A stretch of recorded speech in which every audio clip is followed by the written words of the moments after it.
हमारा संभल जल रहा है। संभल के अंदर जो पुलिस प्रशासन का पूरी तरह से इस घटना को अंजाम देने में इसमें हाथ है और पूरी अपनी लापरवाही और नाकामी को छुपाने के लिए लगातार अपने बयान को बदल रहे हैं। आपने देखा होगा पहले बयान उन्होंने दिया कि पुलिस और प्रशासन पुलिस की तरफ से कोई गोली नहीं चली और उसके बाद में जब वीडियो वायरल हुई तो बैकफुट पे नजर आ रहे हैं। फिर उसके बाद उसको दूसरा रुख दे रहे हैं, कह रहे हैं कि दो गुटों के बीच में ये संघर्ष हुआ। अफसोस की बात है कहाँ चली गई इनकी बुद्धि कि किस प्रकार से कि दो गुटों का ये कहाँ से मसला आ गया। ये पुलिस ने गोली चलाई और उसके बाद में आपने कल देखा होगा पुलिस के अधिकारी जो सर्किल ऑफिसर है वो टेबल पर बैठ करके बिल्कुल मीडिया से मुखातिब होते हुए कह रहे हैं कि अगर जाहिल लोग हमारे पर गोली चलाएंगे तो क्या हम मरेंगे। तो ये अपने बयान को खुद बदलना है। ये आम जनता को जिनकी रक्षा, जिनके ये जनता के नौकर हैं, जिनकी जनता की रक्षा के लिए इनको जिम्मा दिया गया है, उनकी हत्या अगर ये लोग करेंगे तो कानून व्यवस्था कैसे चलेगी। इस प्रदेश और देश के अंदर कानून व्यवस्था का बुरा हाल है। संविधान की धज्जियां उड़ाई जानी है और हमने आज भी सदन के अंदर हमारे नेता, हमारे माननीय डिम्पल यादव जी, माननीय धर्मेंद्र यादव जी और सारे सांसदों ने इस चीज को मुद्दे को उठाया कि इस पर चर्चा कराइए और चर्चा नहीं होगी तो कैसे उन लोगों को सजा मिलेगी जो आज कातिल हैं। आप ताज्जुब की बात है, आप बात पे हैरान रहेंगे। वहाँ डिस्ट्रिक्ट डीएम कह रहे हैं कि हमने एक जांच बैठा दी है और जांच भी जो लोगों पर आरोप है अगर वही लोग जांच करेंगे तो कैसे हक और इंसाफ मिलेगा। इसकी जांच सिटिंग हाई कोर्ट के जज से होनी चाहिए, हमारी मांग है। और जो इसमें अधिकारी दोषी हैं, चाहे के विश्नोई जो पुलिस अधीक्षक संभल है या सीओ अनुज चौधरी है, उनके खिलाफ हत्या का मुकदमा दर्ज होना चाहिए। सीधे गोली स्टेट फायरिंग कर रहे हैं और वो जेल की सलाखों के पीछे होनी चाहिए, हमारी मांग है। तभी इन लोगों को इंसाफ मिलेगा जिन लोग पीड़ित परिवार हैं। जैसे भी बताया कि पीड़ित परिवार के लोगों को परिवार को उठा करके लेके गए वहां से, घर से उन पर दबाव बनाया जा रहा है कि उनसे खाली कागज पे, कोरे कागज पे सिग्नेचर, अंगूठे लिए गए और उनकी तरफ से मुकदमा दर्ज कर दिया गया कि हम लोग गुजर रहे थे, दो पक्षों में फायरिंग की, उस पर हमारी गोली चल गई।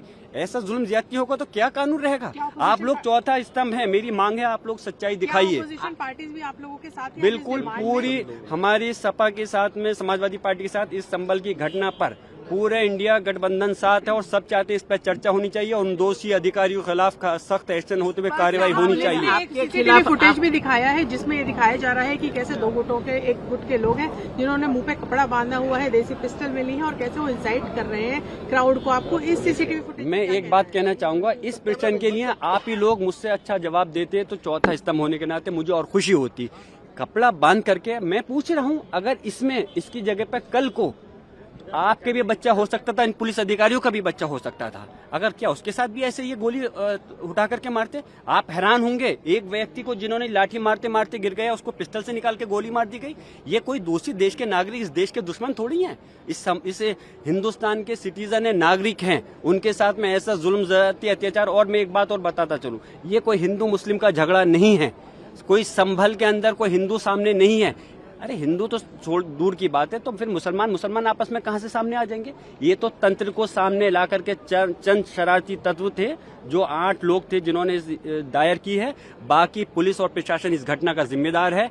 एक अगर सर्वे कंप्लीट हो गया था, दूसरी सर्वे कराने का डीएम को कहां से आदेश दे सकते हैं। कोर्ट आदेश देते, हमने सम्मान करा, दूसरे सर्वे भी करा दिया गया और उसके बावजूद आप गोली चला रहे हो हमारे लोगों पर। आपके खिलाफ FIR है, आप पर आरोप लगाए जा रहे हैं। जिसकी क्या कहें, जिसकी लाठी उसकी बहस, जो चाहे कर लें। आज सरकार उनके हाथ में है, जिससे आप अंदाजा लगा सकते हैं कि किस प्रकार जब जो व्यक्ति, यानी कि मैं अगर उस समय घटना पे मौजूद नहीं था, बेंगलोर हूँ, आउट ऑफ स्टेशन हूँ, तो उसके बावजूद जिस दिन ये सर्वे हुआ उस दिन घटना नहीं हुई, मैं मौजूद था। जुमे के दिन जिस दिन नमाज से रोका गया मैं मौजूद था, तो कोई घटना नहीं हुई।